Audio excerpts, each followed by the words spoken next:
Hey, good morning, everyone. Type yes if you can hear me. I want to make sure everybody can hear me. Excellent.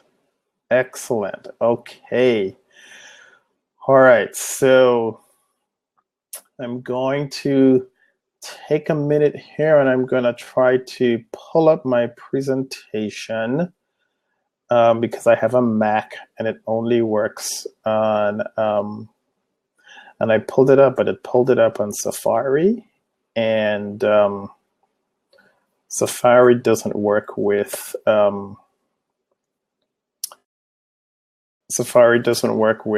Crowdcast, or Crowdcast doesn't work with Safari. So give me 1 second. Sorry about that.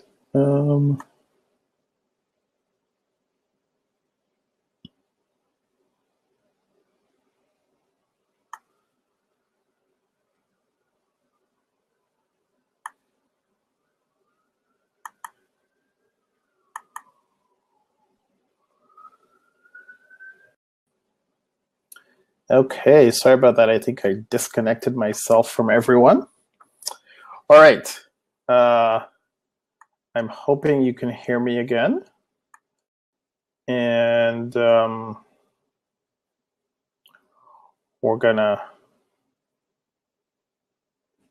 bring in, all right.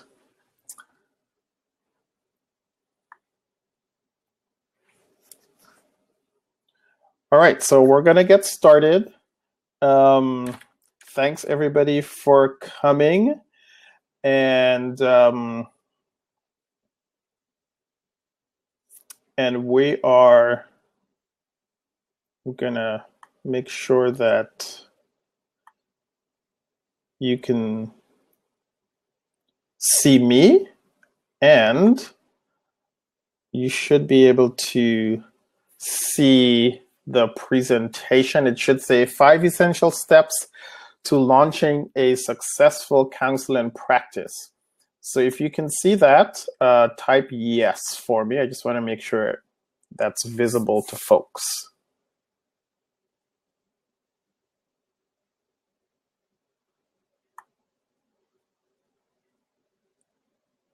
Okay, excellent. All right, so we're going to get started today. I'm very excited that you're all here. Thanks so much for joining. Will be approximately 75 minutes, maybe a little bit less.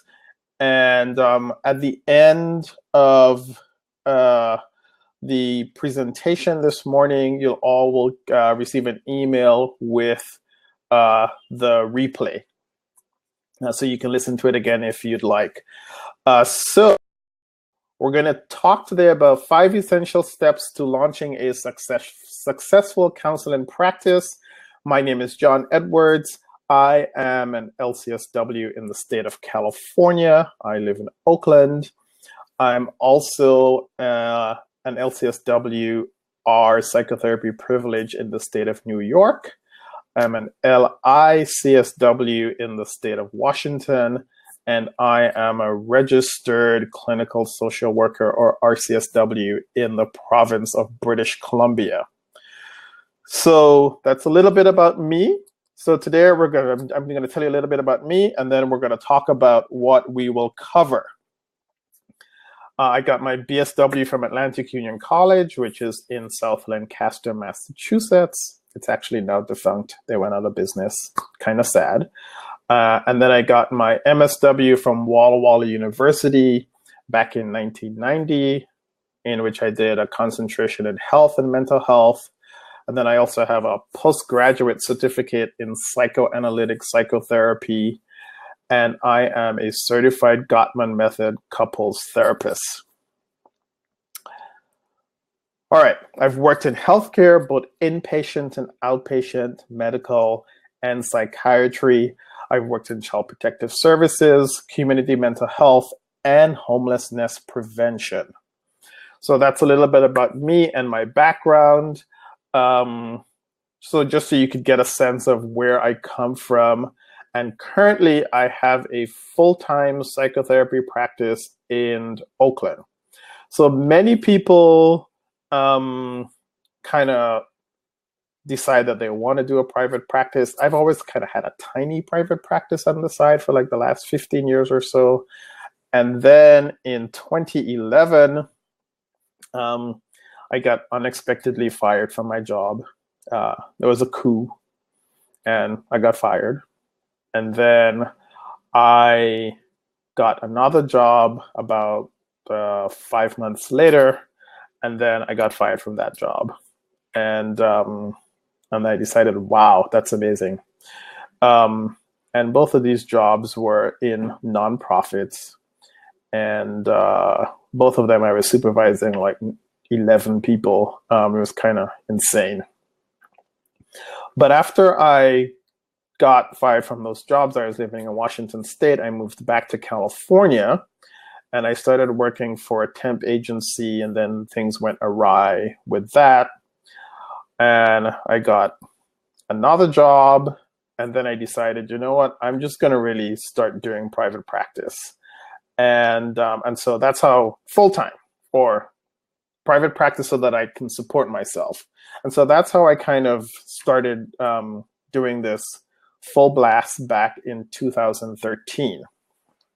So what we will cover today are the 5 essentials that I have learned that are completely necessary if you are planning to start a private practice, whether you're planning to have it be full-time or whether you're planning to have it be part-time.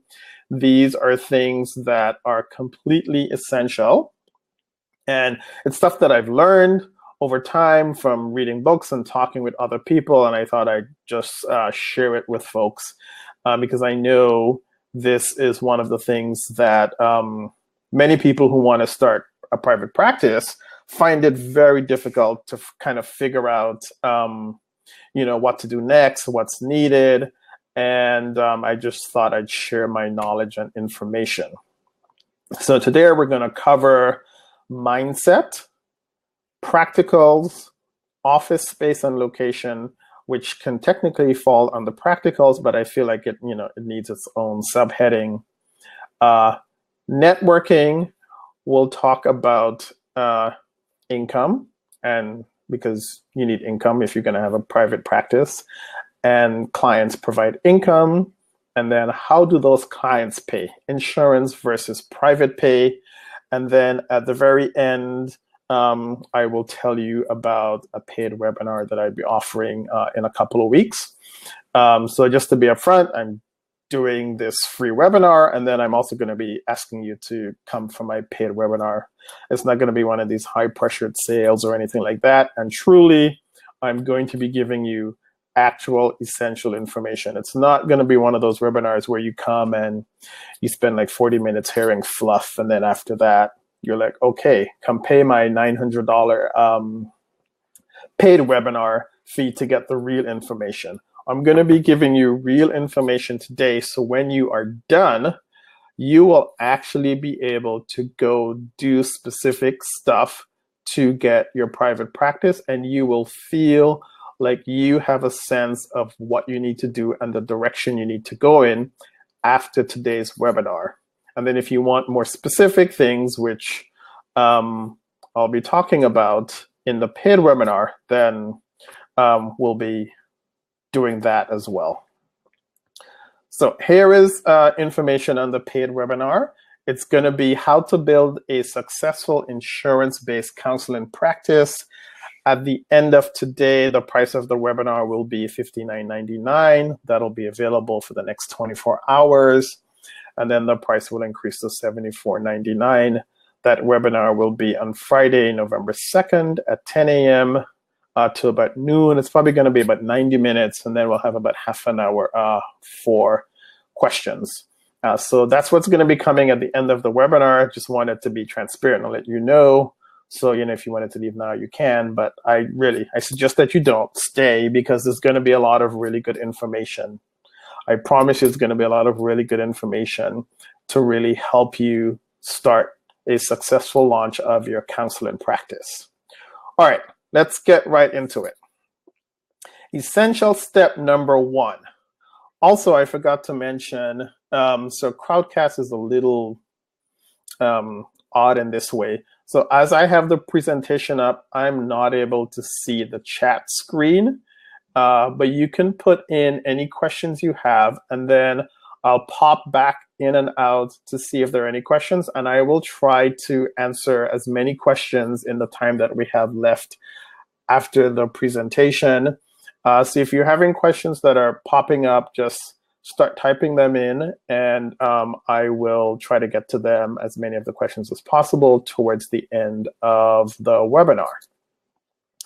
So I'm just gonna pop back over here, and I'm just gonna say, type in your questions as we go along.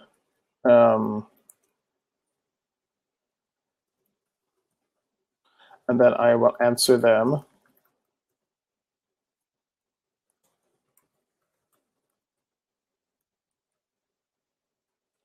I will answer them at the end of the webinar. Okay, so back to the presentation. Essential step number 1, mindset. So I know a lot of you are, are social workers. You have an MSW. There might be some folks that also have, that are counselors, LPCs or LMHCs, or marriage and family therapists. But one of the things that happens when we start a private practice is that we're not in the right mindset. And so once you decide that you want to start a private practice, and if you have already started your private practice, welcome. You are now a business owner and entrepreneur. So that is mindset number 1, that you have to know that you are now a business owner and entrepreneur. You now have a business. Second thing that you want to work on is scarcity thinking or poverty thinking. And I know this is so true for social workers, because we go to school and we learn about poverty, and we learn about all the awful things that happen because there isn't enough and all of that kind of stuff. And that stuff can kind of permeate our pores, and we can think about our practices in that way. And it doesn't actually really help. It really doesn't help. It makes life a lot more difficult. So scarcity thinking is things like, I will never find an office space. I will never get clients. Everything is too expensive. I'm not good enough. Those are the kinds of things that we call scarcity or poverty thinking. And that can really impact the way in which we put energy into building our practice. So we got to get rid of the scarcity thinking and the poverty thinking, because it just does not help. All right. What do you want to do instead of scarcity thinking and poverty thinking? You want to do abundance thinking. And so this might be a new concept for some of you, but think about abundance and think about your private practice. I think the US Department of Labor, I was going to look this up, but I forgot. The US Department of Labor says something like, I think 6% of the population has a master's degree. It's something like 6 or 8%. I could be wrong, but it's something in there. It's a pretty low percentage, because I think it's like 2% of the population has a doctorate. So, and then think about how many people in that 6%. I don't know what the number is, but think about how many people in that 6% are actually therapists that have a degree in some kind of, social work, counseling, clinical psychology, and marriage and family therapy, right? So think about how many of those folks have that type of master's degree, and it's already a small percentage. And now think about how many of those people that have an MSW, marriage and family therapy degree, a counseling degree. Think about how many of those people actually want and are doing the work to establish a private practice. Okay, so that number becomes pretty small pretty quickly. It still might be a lot of people, but comparatively speaking to the general population, it's a very small number. And now I want you to think about how many people you know that need therapy and counseling. Vastly outweighs and outnumbers the number of people who want therapy, vastly, or need therapy, vastly outweighs the number of people that are trained to provide therapy. So another way of saying this, there are more clients than there are therapists. That's just a given. There are more clients than there are therapists, because not everybody wants to do a private practice who has gone and gotten a mental health related degree. So start thinking, there are clients out there. That is abundance thinking. There are clients out there. Think in a positive way. When we get to some of the other things that we're going to talk about, I want you to think about having the mindset that this is going to be a success. Notice I didn't say it was going to be easy. I'm saying this is going to be a success, because when we put our attention on what we want, we figure out how to make it happen. And scarcity thinking is about how do we avoid bad things from happening. And that's not the path we want to go down. We want to go down the path of abundance thinking. What do I want? How can I make it happen? The next thing about mindset is that it costs money to open and run a business. I know this is kind of shocking to some people, but it really does cost money to open and run a business. So if we don't have it up front, we kind of think, oh my God, what we're going to do. But again, back to abundance thinking, we're going to figure out a way how to make it happen. I don't know if, not to get all political, but I don't know if you all remember when Mitt Romney was running for president, and somebody asked him, how do you start a business? And he said something to the effect of, you get one of your relatives to loan you like $100,000. So because it takes money to start a business. So all of us may not need to obtain $100,000 to start our counseling practice, but we will need some seed money, and you will need to figure out how much that money is. So I can't tell you the number of people that I've chatted with who just figure, well, I'll just get a business card and I'll kind of figure out something and then my practice will start. It just doesn't work that way. Why? Because if you open your counseling practice, or if you're thinking about opening your counseling practice, you are now a business owner and entrepreneur. And businesses need money to open and run. So all this idea of trying to do it for $0 or trying to do it for $5, it's just not realistic. You don't necessarily need $10,000, but you will need some money to start your business. So you got to get into the mindset of, I will need some money to open and run my business, and I'm going to have to figure out, based on the type of business that I want to run, how much money I am going to need to do that. All right. Given the idea that we need money to open and run our business, falls right into, when you're opening your counseling practice, you really have to decide, what are you doing? So many people say, oh, I'm opening a counseling practice, but what they're actually doing is they have a hobby that sometimes they do stuff with and sometimes they don't, but it's really a hobby. Other people have a side hustle, and a side hustle is they do some stuff and it's all on the side, but they have a main job, right? So they have a main job, and that's where they're doing all of their, get all of their income, and they're not necessarily doing all of the work that a business owner and entrepreneur needs to be doing in terms of opening a counseling practice. And then the next one is, and this one is actually pretty common, actually, I was in this mindset for a long time as well. It's what I like to call a clinical entity, okay? So a clinical entity is when you have an office and you sit down, and given that I was psychoanalytically trained, I do my entire business from a psychoanalytic perspective. That's a clinical entity. It doesn't work. And it doesn't work, and it can actually be pretty bad. So clinical entities don't have any business. They don't have a business mindset. They don't have an entrepreneur mindset. They're not really doing things that are good for a counseling business. Instead, they're practicing from a clinical perspective, which is not the same as practicing from a business perspective and a business owner.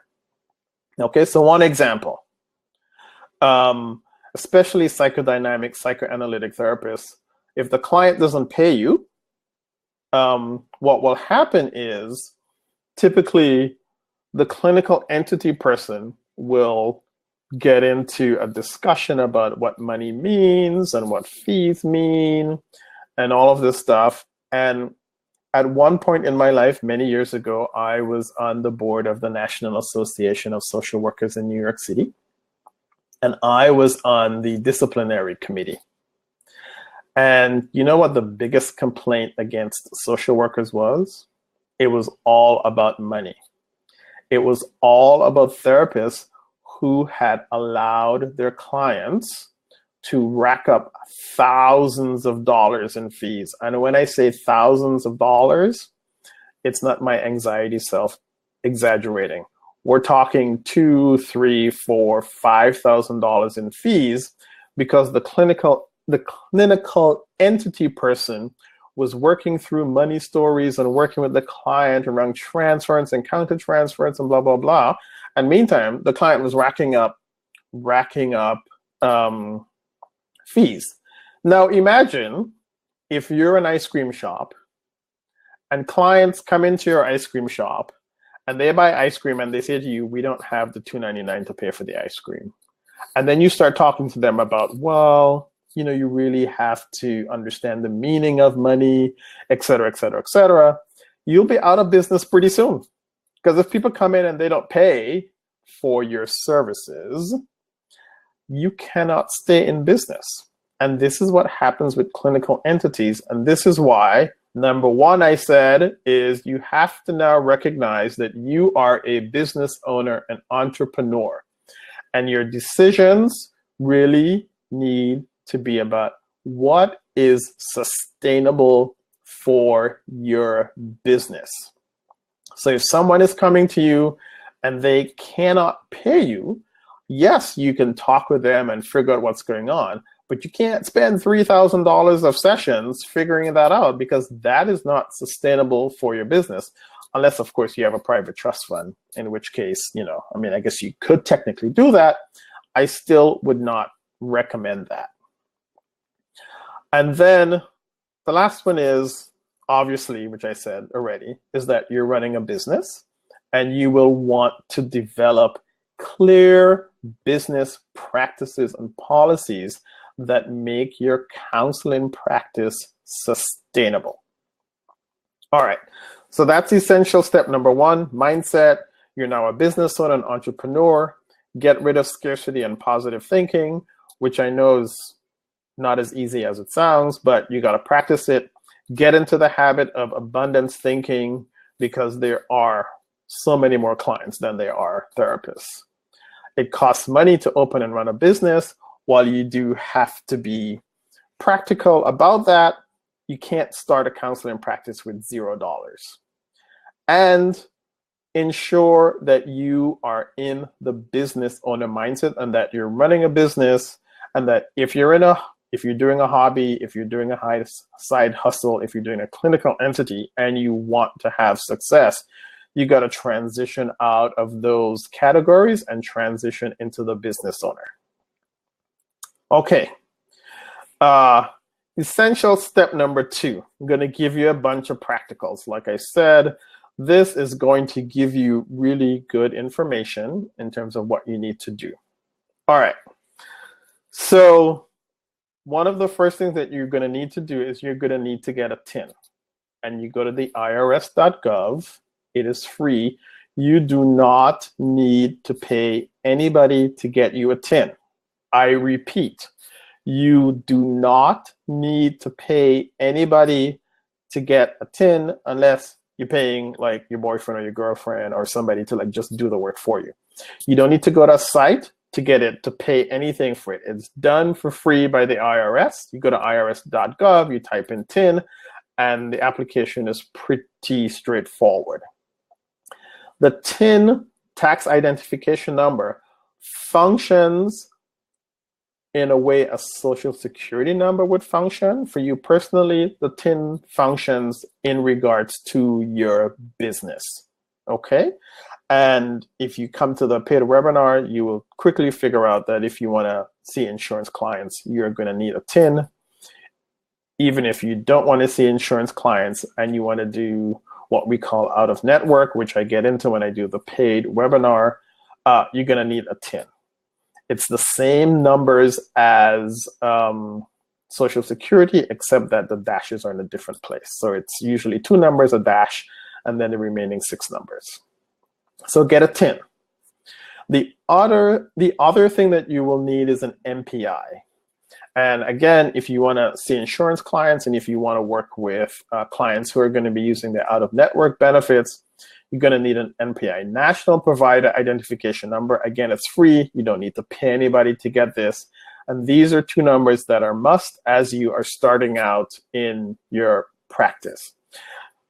So sometimes people say they don't want to get an MPI or they don't need to get an MPI because they're going to be an all cash-based practice. I just recommend that people get an MPI because it's kind of the way everything you as a provider and your professional identity is known by the government, and taxes and stuff like and taxes and stuff like that. The TIN, you file your taxes with your TIN, but the MPI really identifies you as a mental health provider.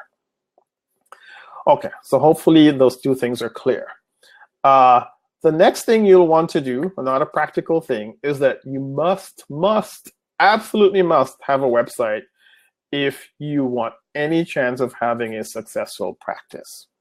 And so I'm sure there are people going, well, I know so-and-so who doesn't have a website, and I know so-and-so who doesn't have a website. And I want you to really ask yourself, do you know how well they're doing? And do they have a partner that's, like the neurosurgeon at some hospital? Because you got to keep that in mind. Over 60% of searches for therapists takes place online, and a lot of those searches actually take place on a mobile device, such as an iPad or smartphone. So you can get a website. It doesn't necessarily need to be fancy or anything like that, but you need to have some web presence so people can find you. So I personally use Wix, and I actually do my own website. It's westcoastpsychotherapy.com.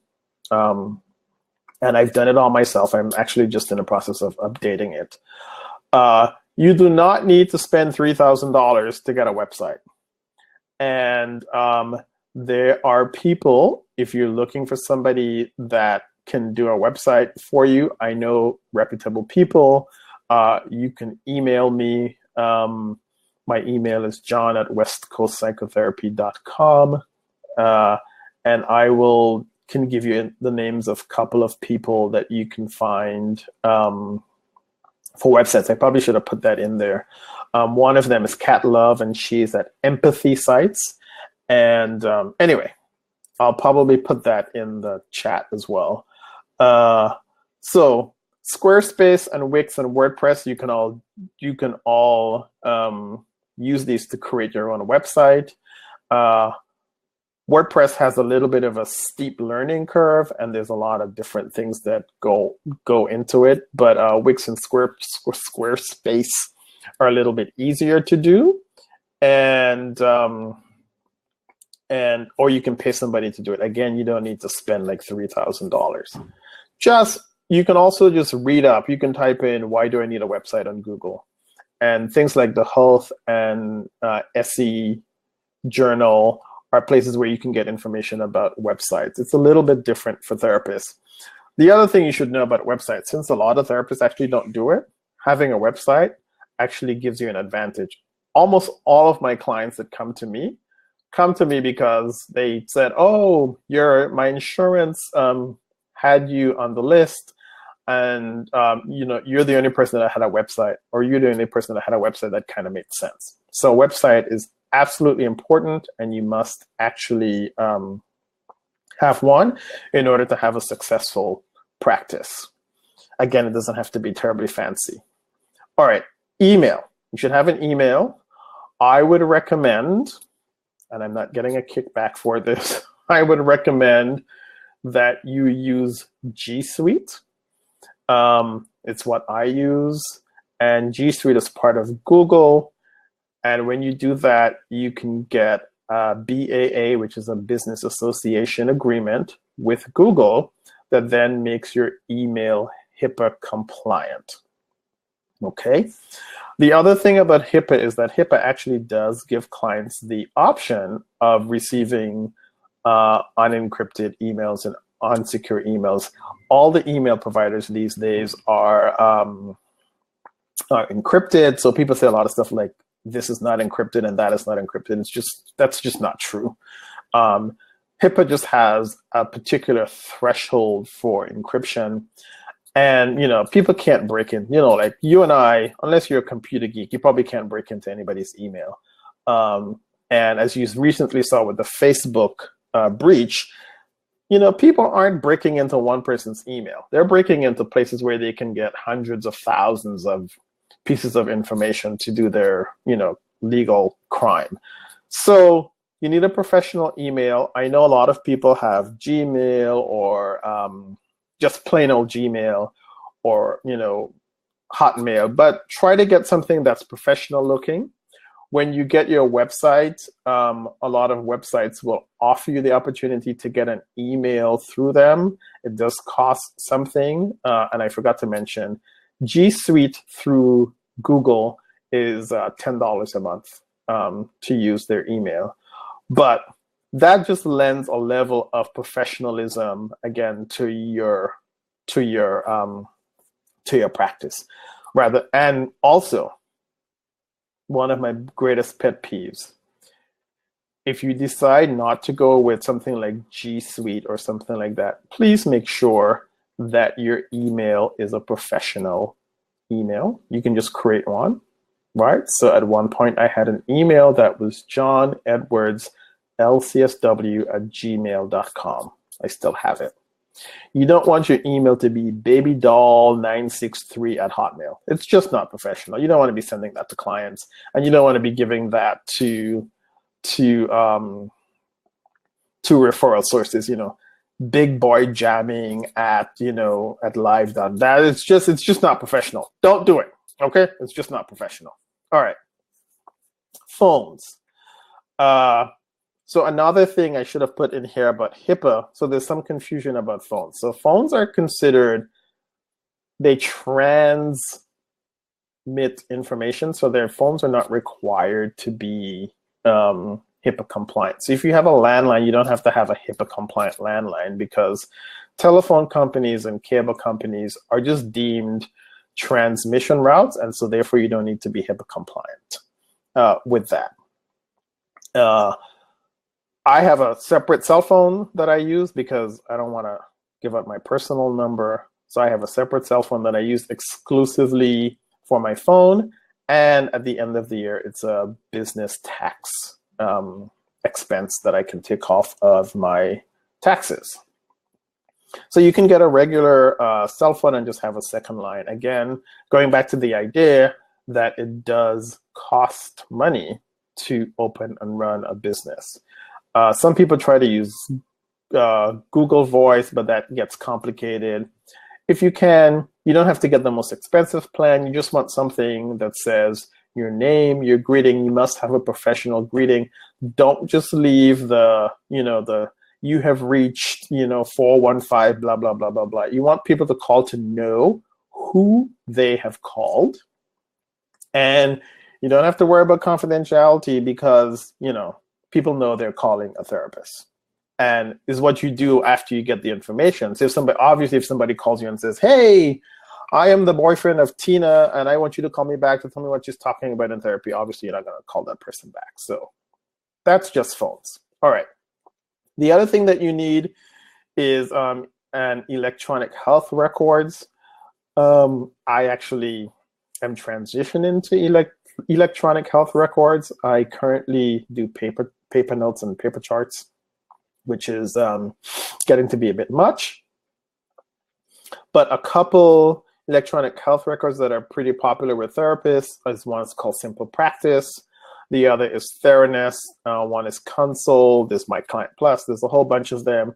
You can check them out. They all cost a fee per month, but you can start it by just putting all of your records in there. You can do your notes in there, and it's really very, very helpful. So if you haven't started your paper records yet, then I would strongly recommend that you consider getting an electronic health records because it just makes life a lot easier. You're going to need office forms. You're going to need intake/initial paperwork, releases of information. There are places online that you can buy those from, but make sure you have those. And that's part one of practicals. Part two of practicals, advertising. So this is where it gets a little bit more complicated. Many people believe I'll just put up a Psychology Today profile, I'll just put up a Good Therapy Today profile, and then the clients will come flowing in.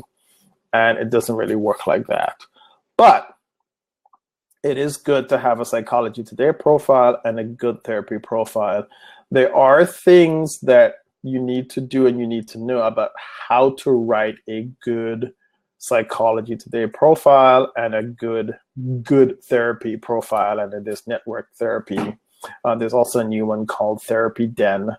So again, what you can do is if you just type in Google how to advertise my counseling practice, you will come up with a lot of people that do coaching around this, and they have written blogs and they've written articles that you can just read and educate yourself about advertising. You don't just want to do, just want to throw your money out in the air and then hope something happens. It really has got to be tailored. We don't have time in today's webinar to talk about how to tailor that because that's actually a whole separate webinar. But what you can do is you can just type in Google how to advertise my counseling practice, and look at the videos that people have on YouTube. There's a guy named Jill Sanok that talks about it. There's a guy named Jared DeFife who's in Atlanta, and he talks about how to write a good Psychology Today profile. So you can type these things in Google, and these folks their articles and blogs and stuff like that will pop up. You read it and you get a sense of what you can do. And this is some of the way you can start out and reduce your costs. So you don't necessarily have to pay everybody for everything. This is a little bit of a DIY, but you have to educate yourself and get the knowledge and information in order to make it as best as possible. Okay, photos. The other thing that I find frustrating when people are starting out with building their practice, you need a professional photo. Okay, there's no question about it. You just need a professional photo of you. It helps if you have photos of your office and stuff like that. If you're having someone, because today's phone, the iPhone 10 and the Samsung whatever 9, and they have amazing cameras and they can take amazing photos. When you take your photo, keep in mind the culture and who you want to attract. So there are some cultures where a big broad smile is a little bit turns people off because you're showing your teeth. But just think about what you want to project and what people will see when they look at your photo. And the photo has got to be of you. You don't want anything in the background. So don't stand in front of a vase full of red roses and then put yourself off to the side and then take a picture and then then you're competing with the roses. Not a good idea. Picture of you, it should be from basically your shoulders up. It should show you, people should be able to see your eyes, because when folks look at pictures, they like to see people's eyes. This is just, the psychology of how folks buy stuff. And we have to get out of the idea of what might feel good for us, because when we're doing all of this stuff, we're not doing it for us. We're doing it to bring clients in. And once they come in, they will see what wonderful therapists we are. But until then, we have to do stuff that is going to attract and pull the clients in, and professional photos is one of those things. Okay, business structure. So when you're going to start your counseling practice, you got to decide what kind of business structure that you can be. Most people started as a sole proprietor. I'm a sole proprietor. I'm still a sole proprietor. Some people form an LLC. Some people form a PLLC, and some people form an S Corp or an S Corporation. This tends to be state specific. So for example, in the state of California, where I am, you can either be a sole proprietor or you can be an S Corp. Licensed professionals, licensed clinical social workers, licensed marriage and family therapists, and licensed psychologists, and licensed professional clinical counselors are not legally able to be LLCs or PLLCs in the state of California, because they consider we're professionals, and there's some law from God knows when that says we can't do it. So we're either a sole proprietor or an S Corp. So you have to check with your state to determine. And some states also only allow professionals to be PLLCs, which I think New York State is one of those states that allow you to be either a sole proprietor or a PLLC. You can't be an LLC. But you have to check with your state. So what you're going to want to do for this is you're going to want to get in touch with an attorney that specializes in sort of businesses, and hopefully mental health businesses. One of the websites that I use is called nolo.com. That's N as in Nancy, O, L as in Larry, O.com. And they are usually pretty good. You can type in sort of the circumstances of what you're looking for, and then you have 2 to 3 attorneys that give you a call back, and they give you a consult and make a pitch to you, and you can decide whether or not you need to use them or not. So you need an attorney to help you with that. Sometimes your CPA can help you with that, but you're going to have to decide what you want to do with that. Some attorneys obviously are more expensive than others. So I've heard for doing these things, you can also do it yourself if you go to LegalZoom. I don't trust myself to do that, but you can also go to LegalZoom and they will guide you through it. Again, if you're fairly certain that you can follow details and do it correctly.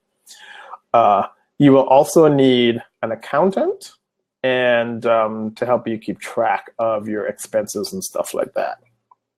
Okay, essential step number 3, location and office space. So you got to determine, are you full-time or part-time? And that will then help you to decide, what kind of office space you want. You must absolutely read your lease, and especially if you are subleasing. It hasn't happened often, but when it does happen, it's pretty disruptive, where people sublet from another therapist, and then it turns out that the therapist who's subletting is forbidden from subletting, and so then the therapist who's subletting is kicked out, Wednesday, and then they can't see their clients, and then they have to figure out what to do. So be sure that you're reading your sublease. Listen for noise. So a lot of buildings are just not designed for therapy, and you don't necessarily want to end up in an office, sign a lease, and then the noise is kind of absurd. So take a friend with you, and the friend can stand outside and you can talk as how you would talk in a session, and they can hear. If they can hear you, you can do the reverse and that kind of stuff. And it's just helpful to get some support around selecting an office, because it can be a little bit difficult to figure out, and the pressure can be there, and you know, just a lot of stuff can start to come up. So just take someone with you that can help you through the process as you're trying to figure out your lease space. Figure out if your landlord is professional. So there's been some times when landlords will, you know, ask you a lot of questions about the type of therapy you're doing, because they don't want primal scream and that kind of stuff. Or if you work with, if you work in the field of addictions, then they think that, you know, in a pejorative way, that they're going to have a whole bunch of crackheads showing up. So just really use your clinical skills and your newly developing business acumen, because hopefully by now you're thinking, yes, I'm a business owner and I'm an entrepreneur. So try to use those skills as you're talking with your landlord to really decide if the office space is going to be a fit for you. It's not just price, but if it's going to be a fit for the type of work that you are going to be doing. Think about parking. Think about transportation accessibility, you know, buses, trains, depending on which city and state you live in. You know, is it up a hill? You know, just that those kinds of stuff, just to keep in mind. Does your building have stairs only? Does it have elevators? What's the lighting like? You know, we're gonna be going away from daylight savings times 2, and we're coming up to, anyway, whatever it is. The time is going to be changing soon. And so it's going to be getting darker again pretty early, you know, 4 o'clock-ish. So you want to check for light-in when you go to your office.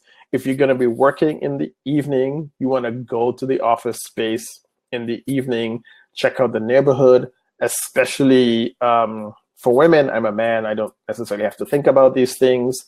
But again, go with a friend if you can in the evening, just to see what it's like. Because if you're going to be working with mostly women, you want to make sure that the environment feels comfortable for women who are going to be coming to your office space, and that you feel comfortable. You know, let's say you have a full-time job right now, and then you leave at 5 and you see clients, you know, you see a 6 o'clock client, a 7 o'clock client, and an 8 o'clock client. So that means you'll be out of the office after 9. You want to make sure that it's in an area that feels reasonably safe for you. Again, it's not something that men typically think about, but I, you know, want to acknowledge that that's something that women have to take into consideration. And then finally, furnishings and decorations. If you have the capacity to furnish your office, take your time. You don't have to go overboard and get the most expensive stuff. But again, what kind of energy and vibe do you want to have your clients experience when they come into your office? Again, if you're just doing a hobby, or if you're just doing a side hustle, and if you're doing a clinical entity, especially if you're doing a clinical entity, you're going to want to get into, ooh, you know, what does this mean and all that kind of stuff. Frankly, I think that's just a waste of time. Get something that's clean, neat, decent. If you have the capacity, because you've saved up your money in the last 3 years or 2 years or whatever it is, and you can buy decent furnishings or a little bit more on the expensive side, just give a thought about if you want to do that. Do not, and I repeat, do not get white furniture. Don't get white furniture. It's a bad idea.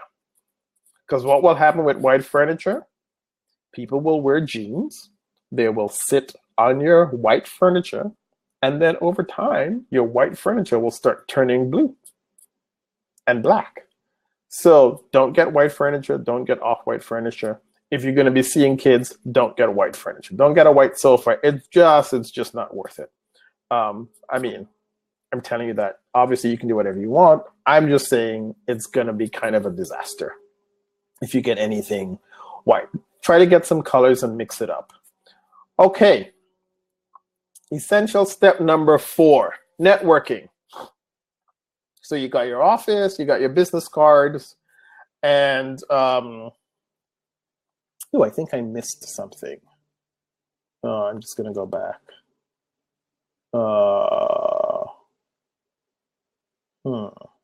Yes, I think I missed something, but I'll come back to it. Develop referral sources.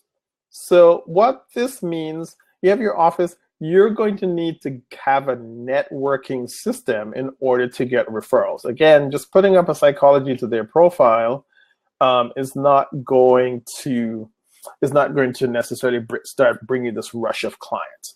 Because in networking, what you're going to be doing is that you are going to be sending the message out to people to say, I am available, and these are the types of clients that I work with, and I would like to help you provide services for your clients. So you don't want to say, just send me clients, right? You want to say, hey, who are you having difficulty servicing? And if you service that, then you say, hey, I can help you with this. So one of my specialties is eating disorders. And so when I did my networking, I went to some doctor's offices and I said, hey, I do eating disorders. I know there's not a lot of people that do eating disorders. And there's not a lot of therapists that do eating disorders. And there's not a lot of therapists of color that do eating disorders, right? And that's what I did. That is developing my referral sources. Referral sources means that people who will actually refer to you, such as doctors' offices, lawyers' offices, dentists, schools, church, etc.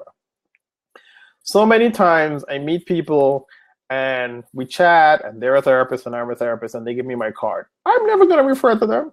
9 times out of 10, I'm never going to refer to them. But they say things like, let me give you your card in case you have any client you want to refer to me. If I just met you at a conference and I spoke to you for 2 minutes, it is highly unlikely that I'm going to refer to you. I would have to get to know you first, know what you're doing before I'm going to send somebody to you. And that the reverse is basically what's happening. So don't just hand out your business card to people saying, I have a practice, here's my business card. That's not really going to do much. I mean, you can hand out your business cards, but don't really expect a big return on that.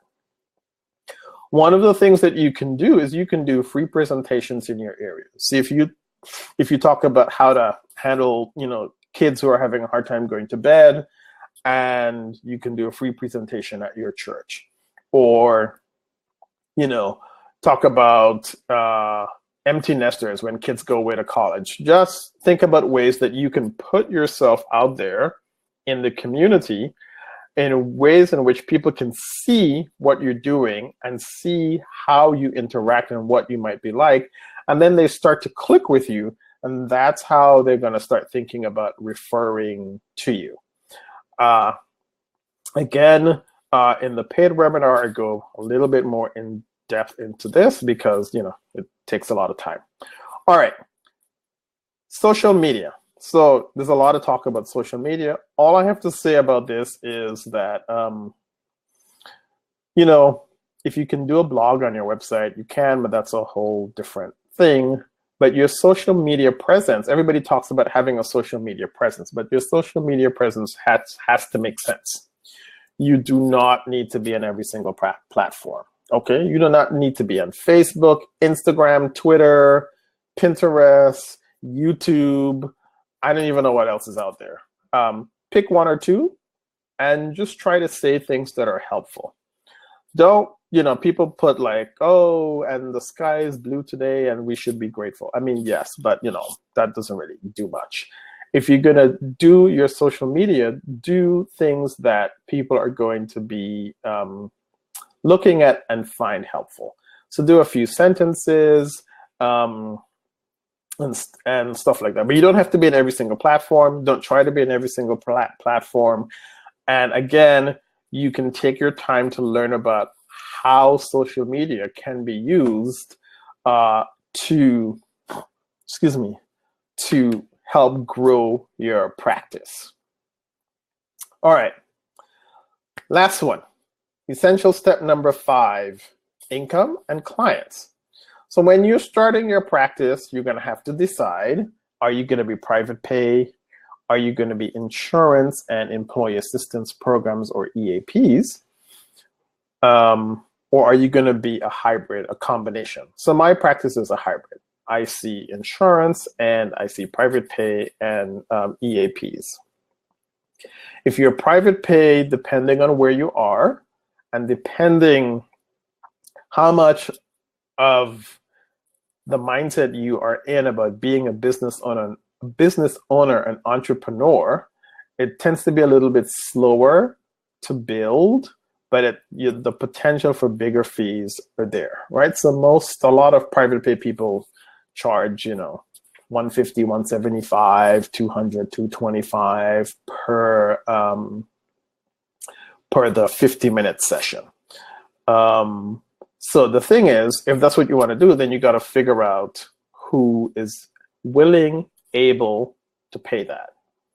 So one of the things that happens and that you might hear is that folks always talk about, oh, well, people don't value this and people don't value that. So I say it's people's money. They can do whatever they want with it. If they don't want to come pay you $150 per session, they don't have to. What you need to be doing is figuring out who is willing and able to pay $150 per session, right? Because if somebody's working at Walmart for $12.53 an hour, they can't pay $150 a week per session. They just can't do it. So just keep that in mind. So insurance. A lot of people have insurance. A lot of people want to use their insurance for therapy. You can build your practice pretty quickly using insurance, and you can build your practice pretty quickly using EAPs. The fees, however, tend to be lower. And in my paid webinar, I tell you about how to get on insurance panels and what that means, and kind of go into a little bit more detail about that. So I'm just going to show you the potential for income with insurance and EAP practices. So I'm doing this mostly geared towards insurance and EAP practices. So if you work Monday to Friday and you see 6 clients a day, that's 5 days a week, that's 30 clients per week. And if you're working full-time now somewhere, you're probably doing anywhere between a 35 and 40-hour work week, perhaps a little bit more. Okay. So many insurance contracts, almost all of them, actually forbid us from saying exactly what the insurance reimbursement rate is. So I can't tell you specifically that Cigna pays X or Blue Cross pays Y. I can't really do that. But I can tell you that depending on throughout the country, and it also varies by region too. Sometimes they pay more somewhere and less in a different region. But on very general average, it is about $65 per session. So if you have 30 clients at $65 per session, your gross income will be $93,600 with 4 weeks unpaid vacation. Okay, that's 4 weeks of work, and then you're not working for 4 weeks. Okay, so one of the things that happens is people say, oh my gosh, well, that doesn't seem like a lot, or you have to take out taxes. And yes, you got to do all that stuff, which is why I say gross income.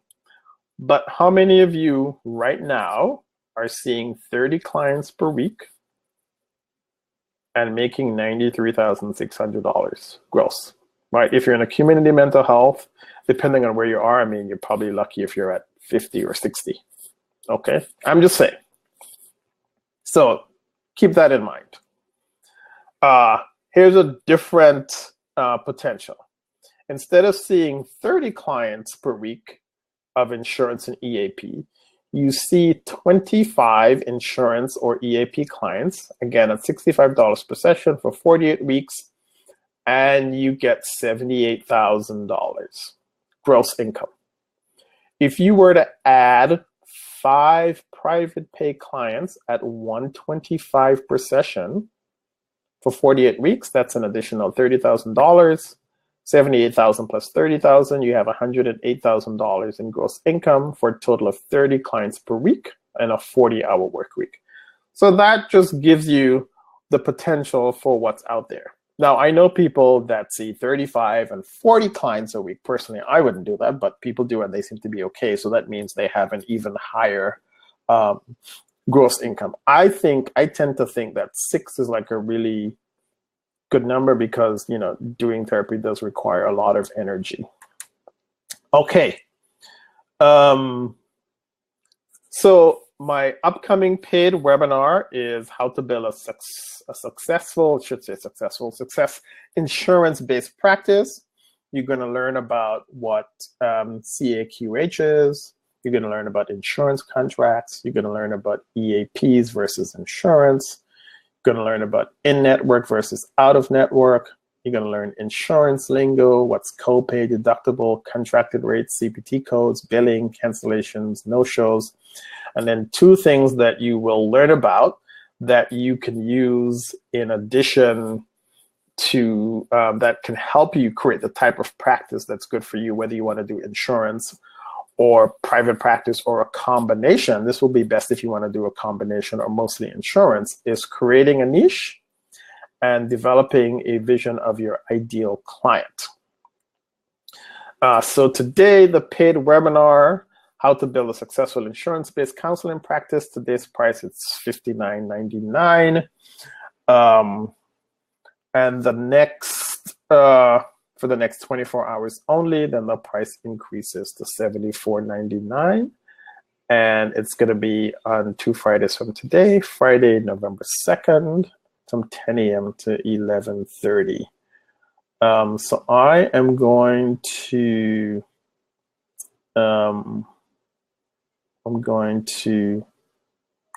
come back over here and then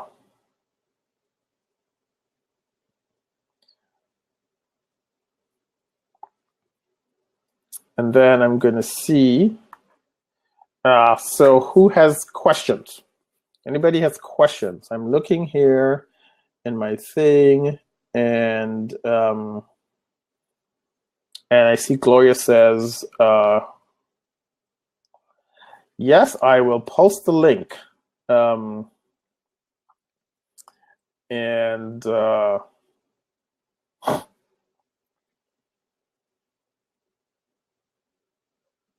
just give me 1 second.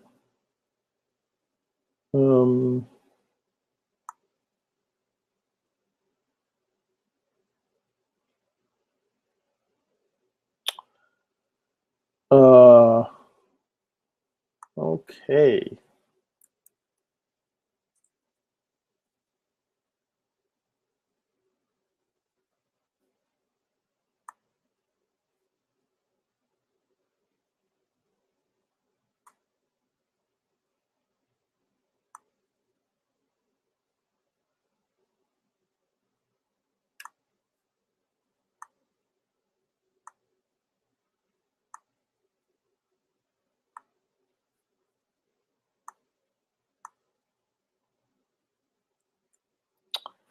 So there you go, the link.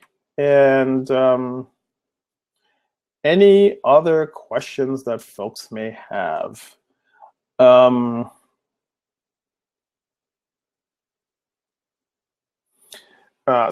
the legal one is nolo.com. So nolo.com.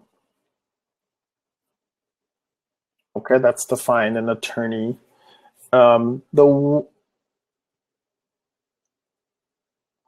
one thing that I forgot to mention is you're also going to need bank accounts.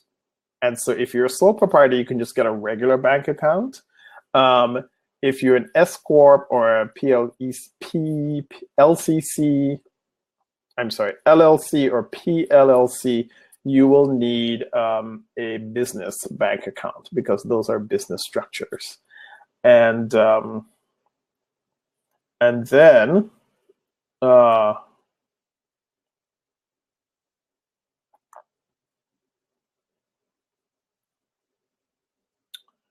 okay, I want to give you one bonus. And the bonus is the best book that you can pick up right now that can help you on the money business side of your practice is called Profit First by, and it's Mike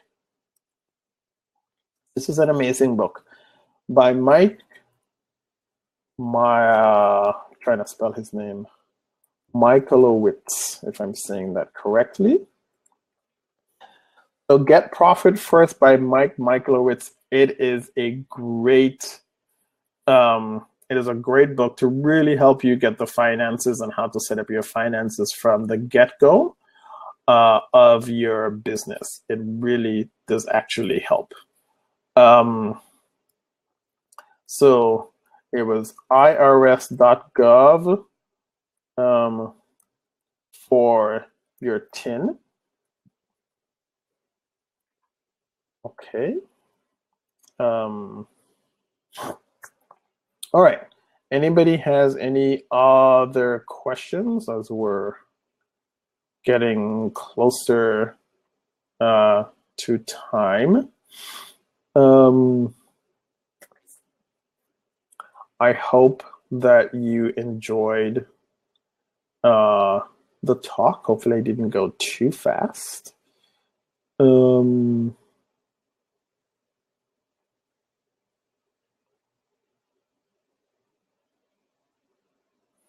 Okay. If there are no other questions or anybody,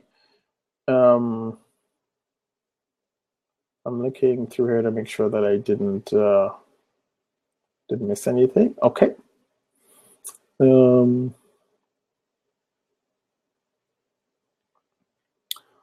right. Well, I'm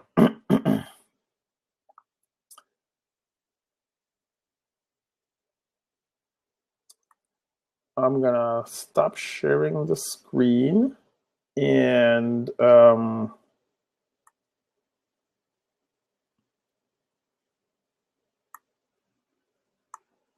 gonna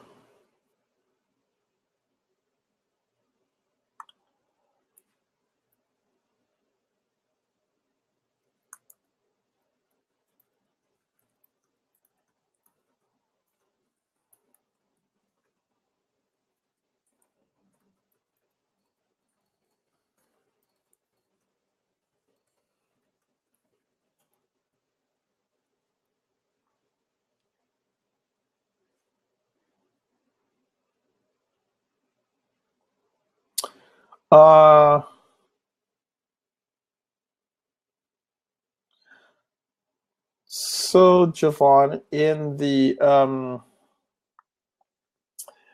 the paid webinar, I will actually be going into quite a bit about what it means to take insurance, and what it means to take insurance and what it means to take EAP, what you need to do to get involved in that. So one of the things that happens is some people decide that they want to take insurance because they feel they would like to make therapy accessible to folks, and not everybody, like I said, can afford $150 or $200 a session. And so in the paid webinar, I will be going through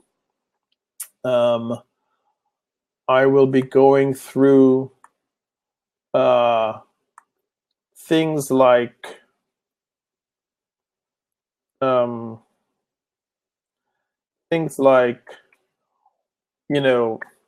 what is CAQH? Contracts. What is an insurance contract?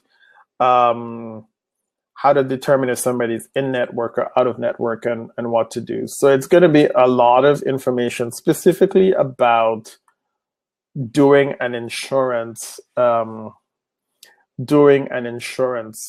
based counseling practice. And so consider that this is what I would say. There's no pressure. You don't have to. If you don't want to do the paid webinar, that's fine. But the average price per session that one gets reimbursed from insurance or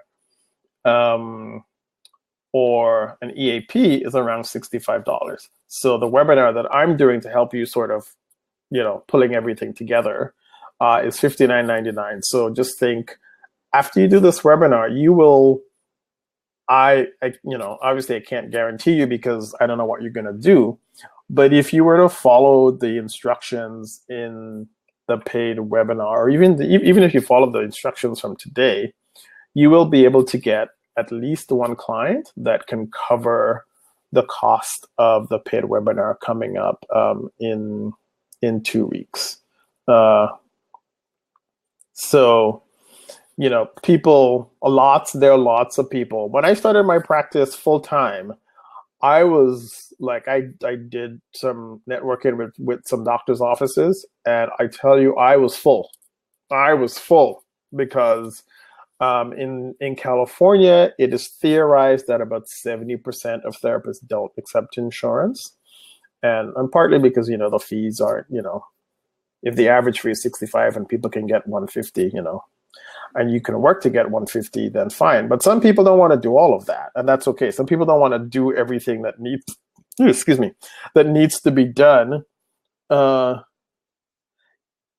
needs to be done would be, oh, I lost my train of thought. Some people don't want to do all of the networking and advertising and extra stuff that you have to do just to be private pay. And so having an insurance-based practice helps with that. So you don't have to do as much of that kind of advertising and networking. And like I said, some people philosophically believe that they would like to have, which is my philosophy, that they'd like to have therapy be accessible to more people than just people who can pay $150 a session. And as Mary Elizabeth points out, attending a paid webinar to a business is a business expense, so it would be deductible on your taxes. Yes. Any other questions? I think I put NOLO, irs.gov. Please do not, I can't stress enough, please do not pay for a TIN or an NPI. Just, you know, if nothing else you got from the webinar, don't pay for a TIN and don't pay for an NPI, okay? Those things are free.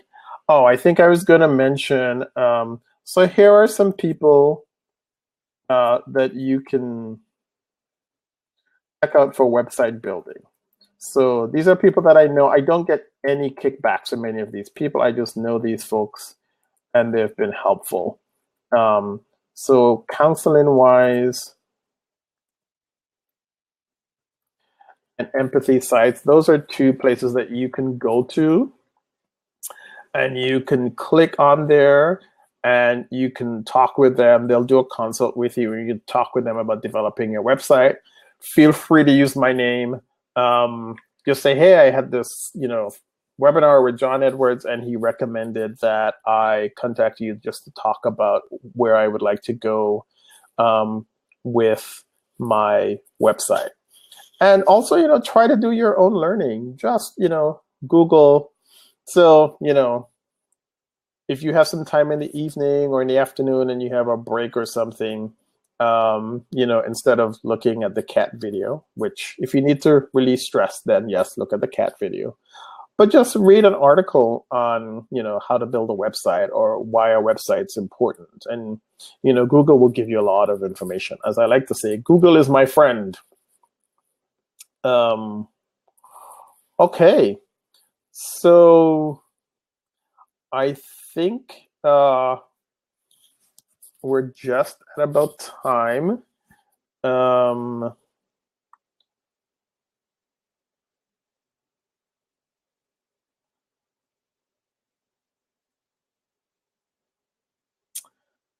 So I see a question here. I was doing it. So someone says, Anita says that she had a successful practice for 11 years, just moved. Suggestions from restarting in another state. So hopefully you at least got your license before you moved. And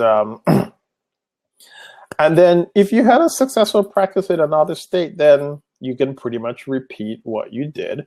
You do have to check for the demographic and what goes on in that geographical location. So there's some parts of the country that people expect to use their insurance for therapy, and there's some parts of the country where it's not even, people don't even blink an eye. So if you go to like Beverly Hills, people don't really expect to use their insurance for therapy. So I know folks out there that charge upwards of $275, $300 for a 50-minute hour. Of course, office space also tends to be expensive out there, but it really is basically doing the same thing about networking and finding referral sources that will refer to you. All right, so Get the Profit First book. It's available on Amazon. I don't get a kickback from it either, so there's no, I'm not getting any benefits other than the fact that I'm helping you folks to really create the businesses and the dream practices that you would like, which is really what I would like to do.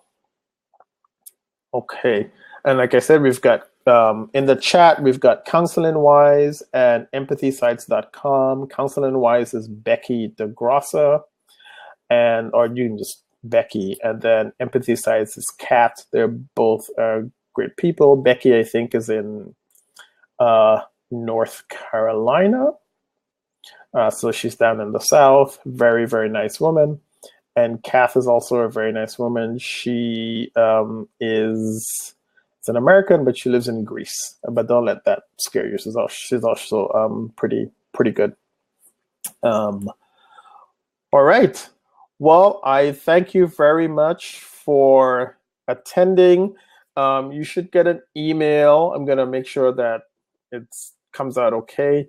But you should get an email within the next day or so with a link to the replay, and you will be able to listen to the replay of the webinar.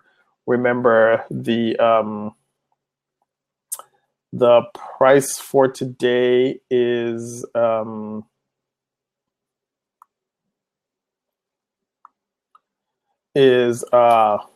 just realized that I didn't do that. So there's the call to action. You can register here, but I also put it in the chat. If you want to do it, you got 24 hours. So by the end of, I'd say, but latest by Sunday morning when I wake up, the price will go up to $74.99 if you'd like to learn about how to build a successful insurance-based practice. Okay, folks, have a wonderful afternoon. For those of you on the other part of the country, I know some parts got snow. I'm not going to tell you that it's 75 degrees in Oakland. Well, I just did. We also haven't seen rain in eons. If it started falling, I think people would panic. And have a wonderful weekend. For those of you on this side of the country, on the left coast or west coast, have a great rest of your day and have a good rest of the weekend. And I will now be ending the webinar. Thanks very much. Take care. Bye-bye.